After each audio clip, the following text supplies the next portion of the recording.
Everyone talks now about girl power and stuff. Well, this is very early girl power. Hi, I'm George the Antique Nomad. Come with me as I wander the country in search of valuable vintage, amazing antiques, and cool collectibles. We'll buy, sell, and trade at antique malls, shops, and shows, estate sales, flea markets, thrift stores, anywhere people go to find really interesting things that just aren't made anymore. So come on, let's go! Now that things are starting to settle down in Dawson Springs a bit, I find that I am rather far behind on appraisal work. I know several of you sent appraisals to me at theantiquenomad.com to have me look at individual items, which you're always welcome to do. And I am going to get on that today because everything got thrown off a little bit by our storm and everything we've been dealing with here. The other appraisal I need to get started is this one for the Washington State Governor's Mansion. I have been asked by their foundation to appraise all of the antiques in that collection. I've been to the Governor's Mansion, so I'm very excited to be asked to do this job. But honestly, one of my favorite appraisal assignments is when I get to do appraisal fairs. And I was hired to do 2 this summer and early fall. I'm going to share some highlights with you now. One is from the Fountains of St. Petersburg, which is an old age home in Florida, and the other one is the Centralia Washington Antique Fest. I've been doing that as the appraiser for, gosh, I think almost 20 years now. So let's take a look at what people brought. So tell me a little about how you got this. This was my mother's. She's still alive. She's living with us. She doesn't remember if that was a wedding gift and she got married in 1944. Okay. Or if it was her great aunt. She got a lot of things from her great aunt. Well, it is Wedgwood jasperware. Okay. It's got the Wedgwood mark here, and it's got the England mark here. They changed from made in England to England at a certain point, and so that tells us that it is a 20th century piece, but it's a really nice piece. It's a lot larger and more substantial than most Wedgwood we see. Now, as far as what generation it came from, I suspect it came from the great aunt.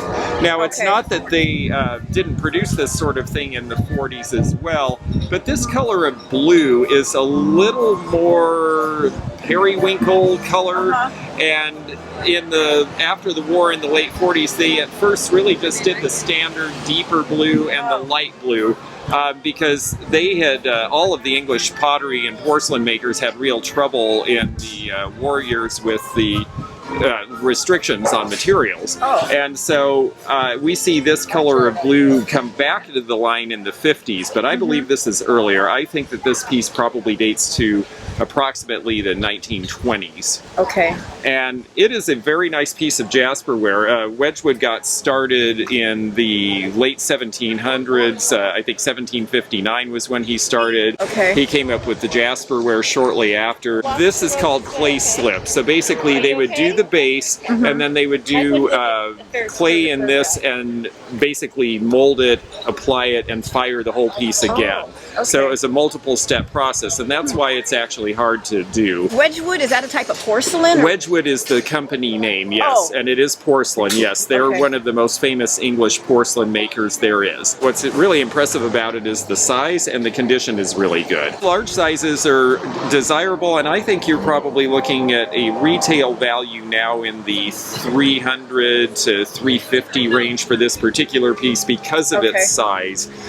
There does seem to be renewed interest in earlier Wedgwood, so that's helpful because this is a little older. We see a lot from after the war starting in the 50s. Okay. We're not going to sell it, I just was curious. It's just curious, yeah. Yeah. And if you were going to insure it, if they wanted a listing on your insurance, I would probably insure it for around $450. Okay. Do you want to see the next item? I do. Okay.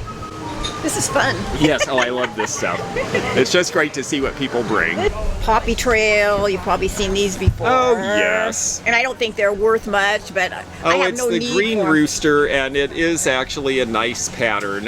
California Provincial Green is another name that they call it. If you're old enough to remember the show I Married Joan, which was against I Love Lucy back in the early 50s. Joan Blondell? Or? No, it was, why can't I think of her name? Jim Backus was her husband on the show. It was very popular in the 50s and no one remembers it now, but this was her dinnerware pattern on the show. Okay. Every TV show in the early days had a dinnerware pattern, and the companies in California would be the sponsor and they would supply the dinnerware so that their stuff was shown on TV. Oh, and I know this isn't that old because we ate off of these when we visited my grandma. Oh yeah, they made this for a long time because it was really popular. It's got the California Provincial Poppy Trail mark on the back, and Metlox, M-E-T-L-O-X, was the company that made Poppy Trail. M-E-T-L-O-X. So if you were to list this to sell, you would want to put Metlox California Provincial Green Rooster in your listing. It used to be more popular than it is now, but it is roosters, and people like roosters in kitchens. Yeah. You know, your little lug-handled soup bowls are probably around $8 to $10 a piece. Maybe about $15 for the serving piece. Little bowls are going to be probably in the $6 range, and cups and saucers also about that price. Little bowl was $6. About $6, yes. And these are online prices. These are realistic prices you could expect to get. I think online is the way to sell dinnerware right now. Okay, Yeah. like piece by piece. Piece by piece, you'll get a better price if you're willing to do the shipping. If you sell it as a lot, then they're going to say, well, I don't want to pay as much because I already have bread plates and I've already got the little bowls. I really only want this and this and this. It's actually a handled gravy boat or sauce boat. Sauce boat. Yeah, that's why it's got the pour spouts on both sides. And how much again? About 15. This was fun. Good, I'm so glad. I've had it since I was 10 years old. That's great. How'd you get it? My dad got it from, he was with the Red Cross, and he was stationed in London, England. Oh, very good. Yeah. It is from Tokyo. It's 1940. These were the Olympics that were not held. The war interrupted the 1940 Olympics, and 44 was also canceled. And Tokyo didn't end up having the games until 1964. So this is a very scarce item because they made these to get people excited about it, and then it never happened. So there's just not a whole lot of them around.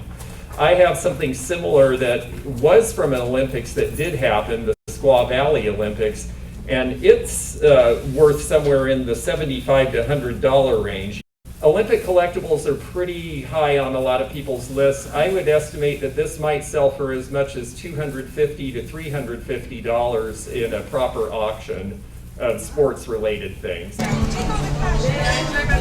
Oh, now, aren't these interesting? Tell me how you got these. My brother bought those for me at an auction. Want to buy them? Really? And did I imagine, since it was a gift, he didn't tell you how much he paid for them? Yes, he did. Oh, he did? Do you mind me He asking? just told me. Oh, He paid $200. and did he get them recently? No, he's had them. I've had that for quite a while. Well, they are really unusual, and the fact that he paid that much I don't think is too much because they're Annie Oakley. And yes, the Fearless Lady wing shot, and they are original from when she was touring. This would have been something that you could have bought if you went to see her show. Right. You can tell someone actually did wear them a little bit, which is neat. And you can tell by the style and the way they're stitching and the size of the hands. Look how small the hands are, because people were just a lot smaller back then. We didn't have the same nutrition. The average height for a woman back when these were made, which I suspect is sometime around 1910, is it somewhere in the range of maybe 5 feet tall, Right. 5'2" maybe. She wasn't that big either, but she was amazing. She was a fantastic shot. They were out on the frontier and she just had no choice but to learn, and she apparently was just a prodigy. She was immediately like sharpshooter quality the first time she shot a gun. And she could ride. And she could ride, and so she ended up being very, very famous. Everyone talks now about girl power and stuff. Well, this is very early girl power. I mean, she really impressed a lot of people, and especially men who thought, oh, who does she think she is? Well, then they saw what she could do, and they changed their mind real fast. So she was great, and these are really great. And the place they would sell for the most would probably be at a show that was devoted to Western memorabilia, and there are shows like that. It would actually also sell well at like the National Advertising Show in Indianapolis. A friend of mine does that show. If I saw those there, I would expect that they might price them as much as double what he paid for them at auction. So I'm thinking that if you were going to insure them, you might want to insure them for as much as $500. Okay. And then for you know, an auction price, well, he paid $200. A retail price, I think probably more like $350 to $425, and insurance around $500. This is the same picture that's on the program. Right. If you look at the show, Yes. yeah, that's the same picture. And I thought, okay, some father took his daughter to the show, and he probably bought her these gloves, Yes. and she wore them. That's what I Exactly. picture in my mind. This one on the left is Japanese. It's got a scene with the sailboat painted on it, and it is porcelain. And on the bottom it has a mark that says hand-painted Nippon, and it has a wreath with an M in the middle of it. And that stands for the Morimura brothers. The Morimura brothers were the company that imported for Noritake before the Second World War. They were based in New Jersey, and Noritake was very popular as imports. When they say Nippon, originally we didn't require other things coming from other countries to be marked with the country of origin, but then they started to dump things on our market, and we got a little cross about that. And around the time of the First World War, we were making them put Nippon on everything. We decided we wanted it as Americans read it, so we made them change it to Japan. So this should date sometime between 1915 and about 1925. Because then the mark would have changed. It has enamel beading on it, you'll feel a texture, and that's what they call moriage, and M-O-R-I-A-G-E, and that's that form of enameling. They actually put paint and glass in together, so when they fire it, it leaves a little bead, so you have a little beading on it. This one on the bottom is marked Hull Art USA. This is from a similar period in time. Now this is earthenware, this is not porcelain, so it's actually heavier. Porcelain cooks at a higher temperature and is more pure of a ceramic, and so you get thinner walls, whereas this is heavier because they pour it and then they pour it out and it has to set, and so the walls are thicker. They had a factory on the Ohio River. Up until 1950, they made pieces that looked like this. They were very pretty, they were pastel, they were soft matte glazes. In 1950, they had a big flood on the Ohio River, and the factory had been operating all day. They knew the flood was coming, so they evacuated everyone, but they couldn't cool down the furnaces fast enough, and when the cold water poured into the factory, all the furnaces blew up and the factory was destroyed. Oh, man. But this is 1950, and the American pottery was still doing very well, so the insurance company said, yes, we will rebuild your factory. When they rebuilt the factory, the new equipment could not make these glazes anymore. They could only make shiny gloss glazes. Let's see what you brought. Okay, I'm not even sure what this is or what it's for, but it appears, I think, that they're autographed by most of the individuals, maybe of who they are. Oh yes, okay. And I don't know. This was actually, you know, I should put, they're prints, so it's not like they're the only ones made, but I still think with paper I like to wear the gloves, so let me put these on. The set that you have here is typical of a lot of sets done in the 1890s, and what they wanted to do is the engravers got permission from the museums or whoever had the copyright for this art, and they would have plates made, copper plate engraving, so they would do the engraving based on a famous artist's work, and then they would press the prints in. That's why you see the indentation. The signatures you see are printed signatures, but they are indeed from the original. Okay, so these aren't actually signed by the individual. They're not actually signed by the artist. That's actually part of the printing Even though process. it goes off of that. Even though it goes off the page, that's actually intentional to Okay.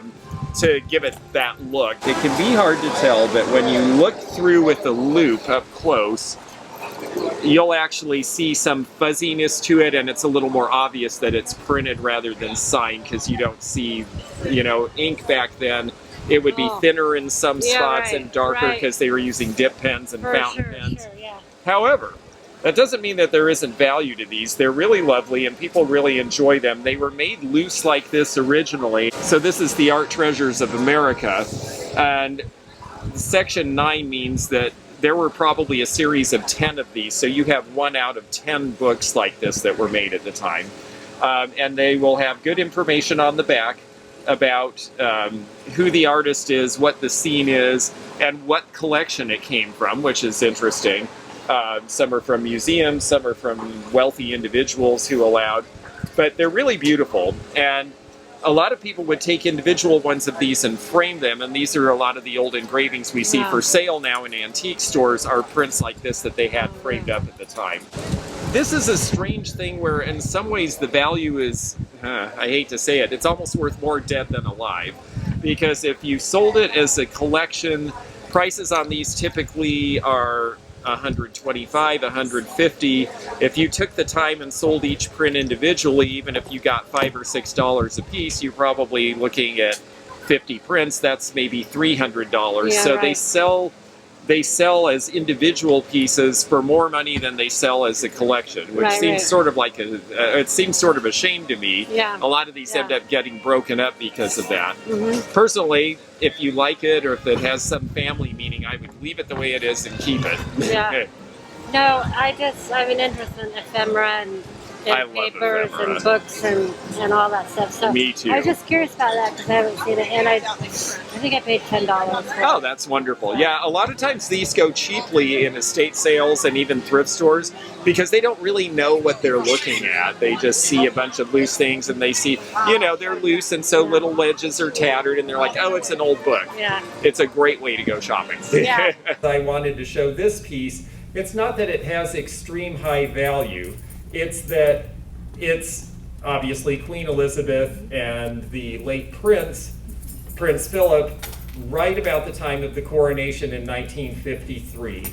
And it is an English, it's either a candy or a cookie biscuit box, like the biscuits that they have with tea, the little sugar cakes.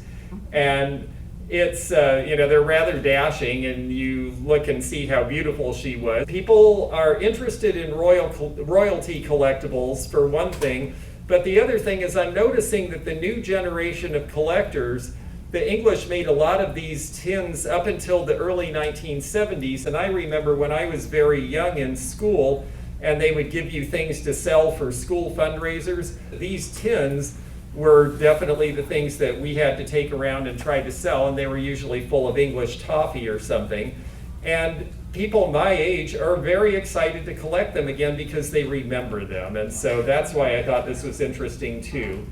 Now, I hate to be ghoulish about it, but of course Prince Philip has just passed on, and unfortunately the truth is every time someone in the royal family goes, that renews interest in royalty collectibles. And the royals have had a lot of problems lately, and so they definitely, their collectability has suffered because of it, but then when someone passes, people have a nostalgic feeling and it brings it back to the fore. The retail value on these is probably in the $25 to $35 range. They don't sell for a lot more because there were a lot made at the time. It was one of the few things. England was in terrible shape when Queen Elizabeth came to power. They had suffered so much in the war and the country was broke. And so for a lot of people, something like this where they bought something and it came free with the royal couple on it, that was the only way they could get something to display in the house. So they were very proud of these. It's a Nice magazine, looking book. the Century magazine. Oh, yes. I have several magazine books. Does it seem to be autographed of some sort? And I don't know, that might be a print too. I suspect it is, but let's take a look. We'll use the jeweler's loop again. It says autographs for Mr. Tooley, Victoria. So it was actually signed to the Queen. And yes, we can see that the dot pattern in this, so it is printed. Okay. But Century magazine was pretty important in its time. It was a, this is copyright 1884, and magazines were a huge deal then. This is how people got entertainment, this is how they got literature. It came in a monthly form. They were made very beautifully so that people would keep them, because you'd keep it till the next month and keep reading it, and a lot of times you'd keep it in perpetuity. So they have really nice pictures of nature in England and things by famous artists. It's really a very nice set.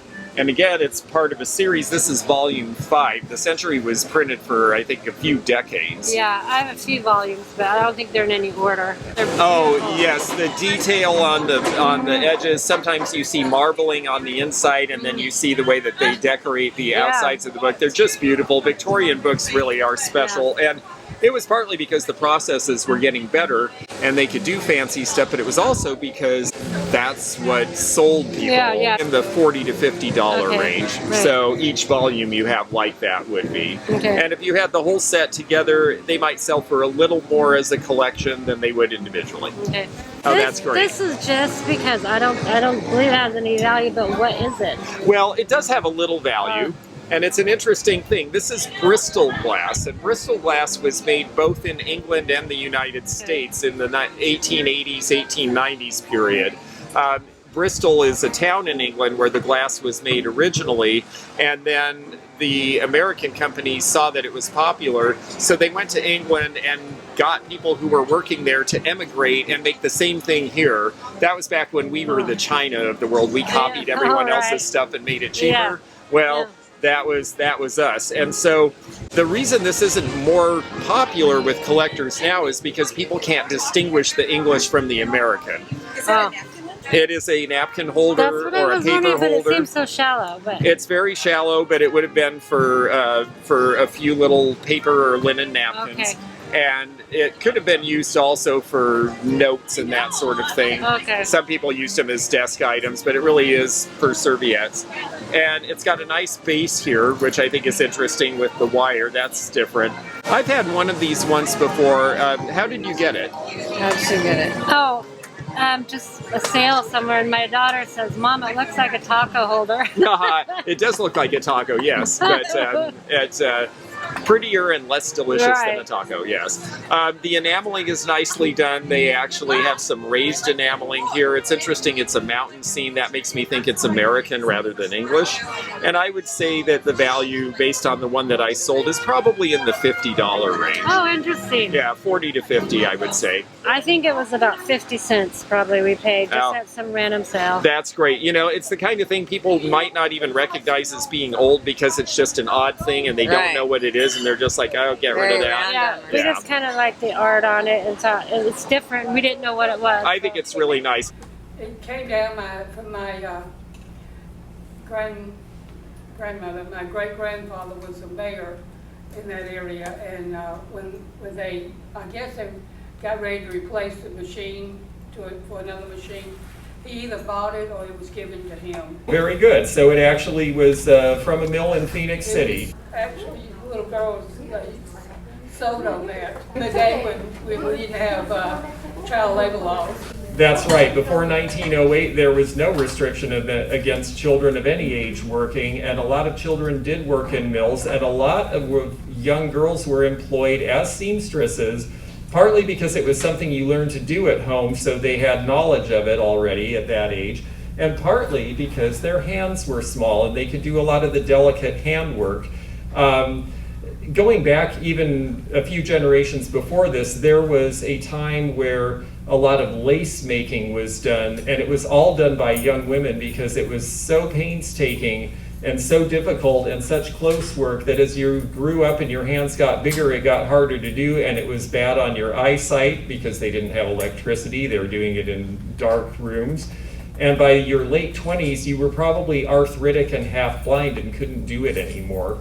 So that was one of the things that led to a lot of young girls being seamstresses. It's really neat that it's an industrial machine. We see a lot of child sewing machines that were made for play purposes around this same time that are the same size, but this one is clearly meant for industrial use. And it's got the treadle. It says on the side that it is the Princess #1, made in Detroit, Michigan. I was just at the Henry Ford Museum a couple weeks ago, and they had some larger Princess machines there. They had a whole section on sewing machines. It was quite interesting.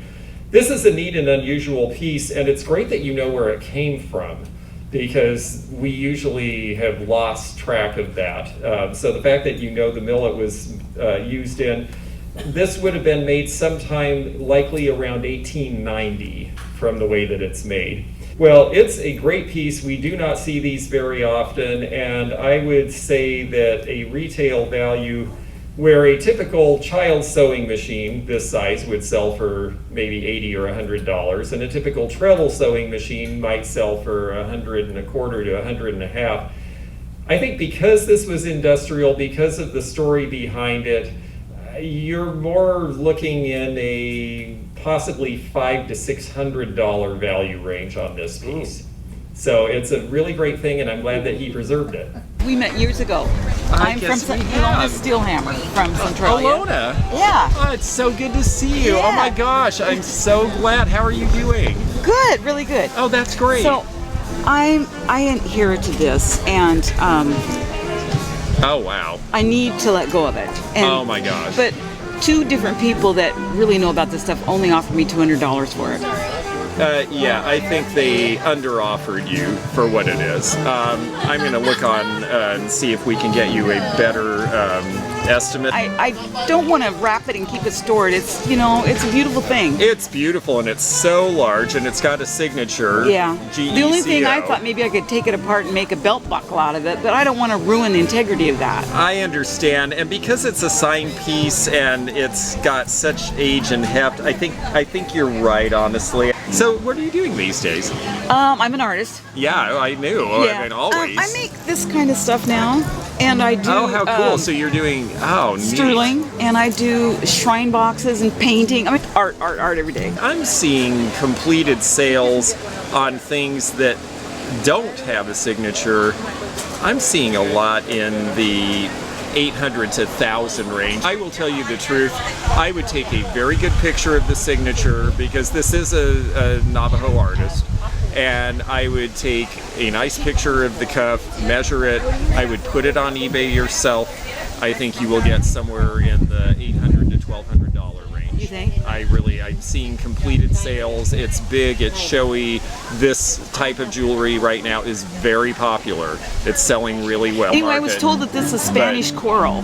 Yes, it is. Okay. Yes, it is. They use that a lot in, especially in the mid 20th century. It started to become more popular as an adornment, but I guess they traded for it back in the early days, so it is legit part of Navajo jewelry. I think it's a beautiful piece, and I think you should do well with it. I had an estate sale in Florida where they had a lot of this old pawn and signed pieces like this, and we were wholesaling them to dealers who were happily paying $350 to $450 for them. So do not take that offer. No. Here we have a tale of two pitchers. These are both water-sized pitchers for the table. This one is by the Weller Pottery Company, again out of Ohio. They were out of the Zanesville area, and this one happens to be marked. They're not all marked in this area, but typically Weller of the 19 teens and 20s has this. It looks almost like typewriter letters stamped in as an embossing. Now, the Kingfisher was a very popular pattern for them, and it ran for a long time. It actually ran into the Depression years.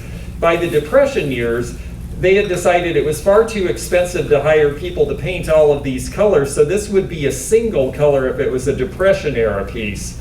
The fact that yours is painted out with all the various colors on it means that yours is one of the original ones, and they're quite a bit more valuable than the Depression era ones because of the painting and the color. So this particular piece, I believe this design came out right about 1910. If this piece was a solid color from the Depression, it might sell for as little as $65, $75 in there. In fact, I just sold one recently in that price range. Yours with all the color on it, Weller was the biggest pottery company in the world at one point, and they made a lot of stuff, and for a long time it was very collectible, and then the pottery market kind of went soft about 20 years ago, so the prices came down. I'm seeing interest in these again. I'm seeing people buying again, and I think that this piece probably would sell in the right place for maybe as much as $150 these days. So that's a very handsome piece. The other piece we have here is carnival glass. Now, carnival glass came about around 1910 also, But Carnival glass was made because Tiffany was trying to make glass look like precious metal. So they came up with some gold finishes that were metallic looking, and it was very popular. So the companies that made pressed glass said, well, gee, we ought to find something we can spray on when our stuff is cooling down that gives it that sheen as well. And that's where Carnival glass came from. Now this one has Dutch mills and a bark handle, but this piece is from a time right about the 1940s when Carnival glass starts to be collectible again. And so companies see that old Carnival glass is starting to sell, so they start making Carnival glass out of pieces that they had in their line at that time. And so this piece should date to about then. They are collectible in their own right. I would say that this piece with the Dutch mill probably would sell in a store.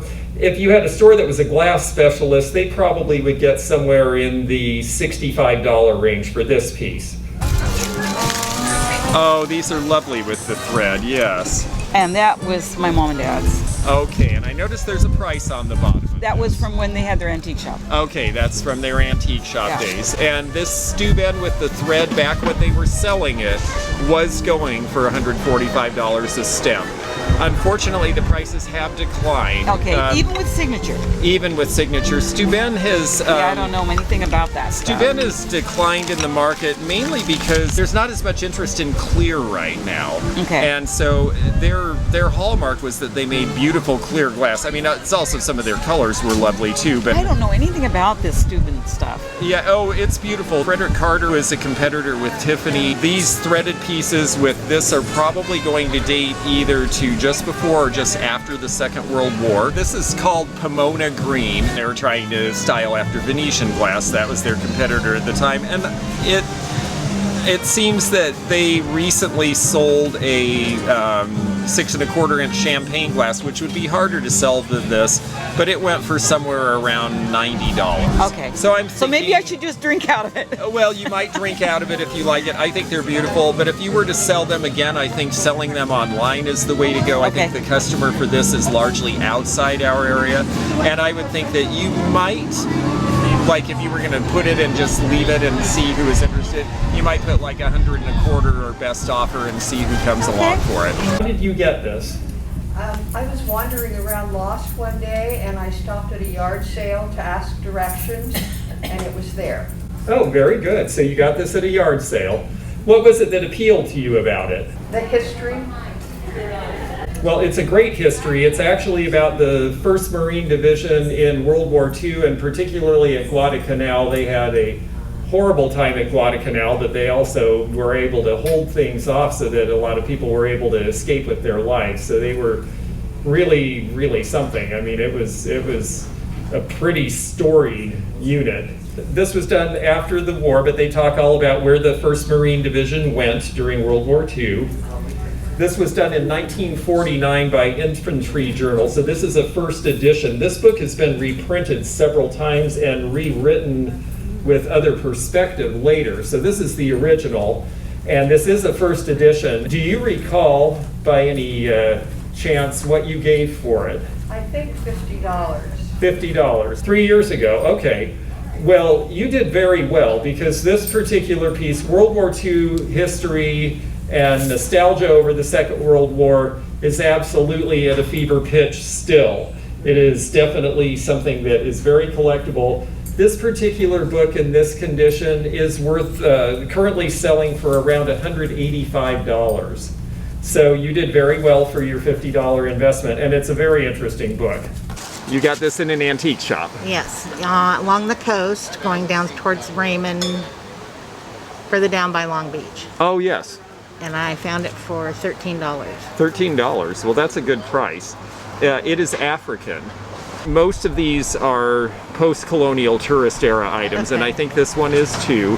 But as a decorative piece, which is probably how you would sell it, I would expect around $30 roughly. So Which for seems your right. yeah, so for what you paid for it, I think you did well. Yeah, I just couldn't leave it behind. For $13, I was like... It's a great pattern, and you know, I mean, it's just they're really nicely made. They've got a good look. Honestly, I'm finding that for the decorator, the African baskets are actually easier to sell than the Native American, because the Native American are a little more specific and they kind of look more Native American, and this is a little more, it could blend into a lot of other things. And the African patterns tend to be a little stronger and more contrast. Vibrant, yeah. Yes. Bold. So, yes, bolder, exactly. Yeah, and that's So, what struck me about it. yeah, I like it. I think it's cool. Yeah. Turquoise and other stones, you think, well, gee, that looks sort of like Old Pawn or Native American. But in actuality, these stones, because of the colors, are from Persia. And that explains why he would have gotten it in Europe, because that's where a lot of this sort of thing ended up. See, the colors of turquoise are different in that part of the world. It doesn't turn black. Right. It is sterling. If you wear something, it won't tarnish. If you use your silverware in the drawer, it won't tarnish. If you set it out on the counter and don't touch it, it will turn black. It actually needs to be used. So I would say the place in this area to show it would be at the antique show at West Palm Beach, because that's where a lot of jewelry trades in Florida. And I would expect that you'd see this price between $250 and $300 perhaps, depending on the dealer. But of course, you're not selling it. It's gonna go to my daughter. That's great. Little Dorrit, yes, one of Charles Dickens, and I guess that I have a set of 10, the complete set is set. good. That's what I was just going to ask you, is do you have the rest of the set? I do. Very good. And I have no idea how old it is. Oh my goodness.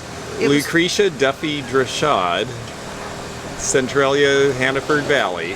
And my dad's sister, that was Omer Campbell was my father. Oh, how cool. Oh, that's great. I love seeing stuff that's been here locally. Centralia gets the best stuff because people didn't move around, and so I see more interesting things in this town at appraisal fairs than I see when I do them in Seattle. It's so interesting to me about that. It does have some good engravings in it. I don't know whether they put a date in this one. I couldn't find one. A lot of times the reason for that is that this would have been a less expensive version of what would have been a fancy book with gilded pages originally. Yeah, it would have had to have been for my family to have it. This book first came out in 1857. This particular edition, it's not as fancy as some of the older ones that were done when it first came out, but it is going to date to somewhere right around 1900. Okay. I would say that per volume, you're looking at probably around $12 per book, and I think Okay. there are there 10 in the series or 20? I have 10. You have 10, okay. I think that was the number on this particular series. And so, yeah, overall, you're probably looking at $125 roughly, Okay. because they'd be a little bit more together as a collection, because what's happening nowadays with so many people reading on devices and things Yeah. is there aren't as many buyers of old books, but the ones who are buying, a lot of times they want a complete series because they want a look. Yeah. They want the books, but they also want it to look a certain way on a bookshelf. So the fact that you have all of it makes it a little more valuable than the pieces individually. Okay. It's a very cute little kitty cat. During the 1930s and 40s, because we quit trading with Germany and Japan, and that's where most of our ceramics came from, lots of little American companies popped up and started making cute little figures like this. But when you told me who it was, and I looked at the bottom, it has a little mark that looks like a back-to-back R with little rays coming out from the middle, and that is the mark of Rookwood pottery from Cincinnati, Ohio. It was founded in the 1880s by a socialite who wanted something to do that was artistic and that she could employ women as artists. She wanted women to have something to do, and she thought that this was something, because it was artistic, that they could do and be allowed to do. And so she set up and ended up with some very talented artists, and Rookwood ended up becoming a very important artware company and then a production pottery company. Rookwood always had Roman numerals underneath or a date code, and this one's a little bit hard to read, but I think this one is 1930s. And that makes sense because it would have been a smaller and simpler piece for them, because again, it was the Depression, and to stay in business, you needed to sell at different levels of the market. You couldn't just sell high end. So this is a nice piece. All of the painting is done by hand. It's an unusual piece for Rookwood. They really did things that were more Art Deco style. In this area, they usually did monochrome, and it wasn't cute like this. It was sort of stylish, but rather plain. So this is an unusual piece, and you said he had 300 pieces of Rookwood in the collection. Wow. That must have been quite a collection. Well, this is a wonderful little piece, and because it's actually a harder one to find, even though it's small, and it's a little different than their usual pieces. Now, if this was a nice little California pottery cat from the same era, it might be worth $15 or $20. Because this is Rookwood, this is probably worth somewhere in the $150 range. I think he paid $25 for it. I like the way you do your videos. You focus on the items. I came into YouTube because I was given the benefit of a whole lot of knowledge and gained a lot of experience quickly because I remember one wonderful dealer at Centralia Square. She was in her mid-80s. She taught me so much about quilts and teddy bears and things I never would have learned otherwise. Right. And I thought, I really want to pay this back somehow. And that's why I started the YouTube channel. It wasn't about making money. It wasn't about selling my stuff. It's turned into all those things, which is a wonderful surprise. But really, I want people to share the joy and understand why this stuff is cool. And so to me, taking the time and really talking about what I see and what I know.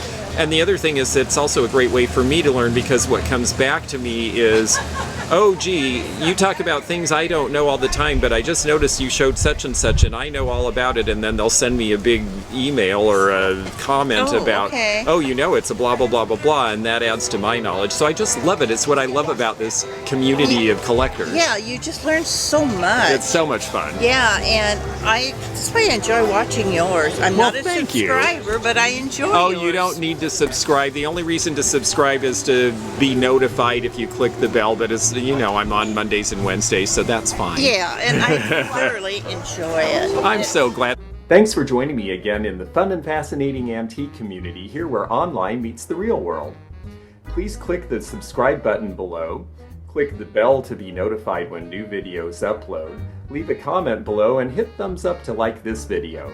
Links to our online social media and our items for sale are in the description. This is George at the Antique Nomad. Bye for now.